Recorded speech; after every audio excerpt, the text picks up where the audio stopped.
So one time, Black Eyed Peas had a show in Vegas, and we got to Vegas, and I get a phone call from Michael, and he says, "It's Michael, and I heard you guys are performing tonight." I was like, "Yeah, we go on at 9 p.m. He was like, "Oh, rats, I gotta put the kids to sleep." I was like, "Oh, well, later on I'm performing with Prince. I'm probably gonna do this little number with Prince at the Rio." And he said, "I'd love to do that, but I don't know if I can do that." I was like, "Why?" He's like, "Oh, I don't know. Prince and I always have been at odds with each other."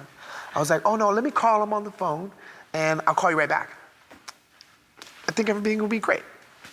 So hang up the phone, call this lady named Ruth, who then would put me in contact with Prince. I said, "Hey, Michael Jackson wants to come to the show. Can you put him in a VIP section where no one knows he's there?"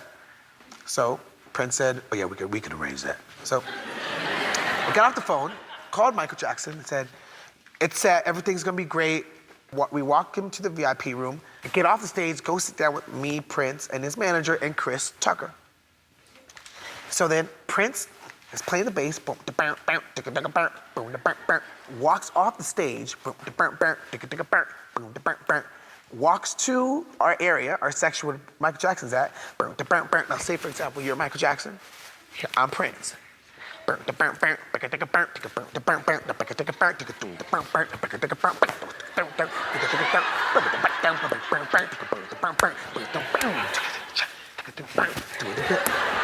goes off to the stage, right? Michael Jackson leaves and goes home and says, "Meet me in the house for breakfast." So I go to his house for breakfast, knock on the door. First words he says, "Why was Prince playing the bass in my face?" Yeah, Michael is my boy. We hang out. We don't see each other that much, but when I see him, because he's not around hanging out with just other people. He's you and he are hanging out. You're friends. We bump into each other around the world, man. It's like I bump in, and he's cool because he called me sometimes to check up on me, see how I'm doing. He's like, "How you doing, Chris?" And when he really missed me, he called me Christmas. "Hey, Christmas, how are you?" He calls you Christmas? He called me Chris. It felt good. At first, I was like, "Why you call me?" But then it started sounding good. I was like, "Say that again, Mike." He's like, "Christmas? Is that what you mean?" Yeah.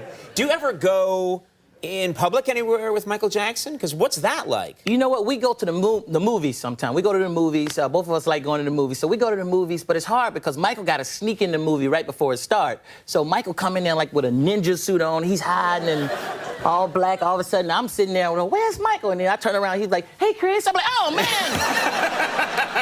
"How long you been here?" "About 5 minutes." "I'm sorry. Did I scare you?" "Sorry, Chris." And then, we sneak in, all this stuff. He sneaks in at the last minute. He does all this stuff. Security bring us popcorn and stuff. And, I'm like, he's trying to hide, Right. Here you go, Mr. Jackson.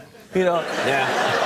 And then all of a sudden, we watching the movie. He's the loudest person in there. Really? Yeah, he's watching the movie like, hee.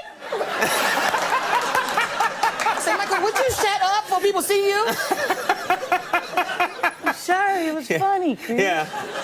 Well, I wasn't the only one. And Sammy would have movie night on Tuesday night, and you would go there, and all the stars, like I saw Steve and Edie Gourmet, Lucille Ball, and Michael would be there.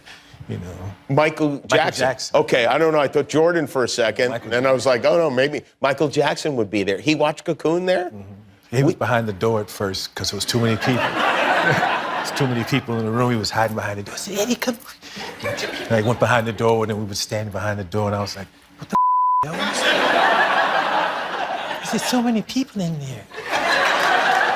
You used to make fun of Michael on Saturday Night Live. When you met him, did you meet him before you would make fun of him? Well, if you look at the stuff that I did on Michael, it was never mean-spirited. It was always, funny stuff because I knew him. Right. I never really made fun. I never made fun of him. But you imitated him. Yeah, but I wasn't making fun of him.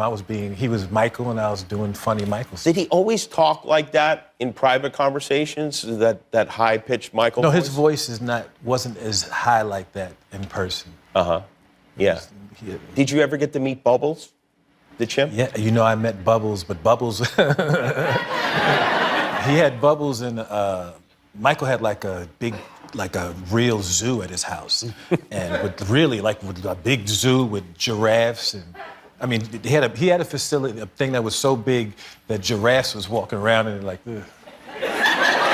It was huge. And Bubbles had gotten too old. Bubbles was in the cage, like tripping, like, ah! And Michael's like, don't go near the cage. And we had dinner, though. They brought the trainer, brought the chimps in, and they were running around while we were eating dinner, running under the table. It was surreal. So Bubbles wasn't the only chimp. There were other chimps that didn't become he had other famous chimps. as Bubbles. Yeah.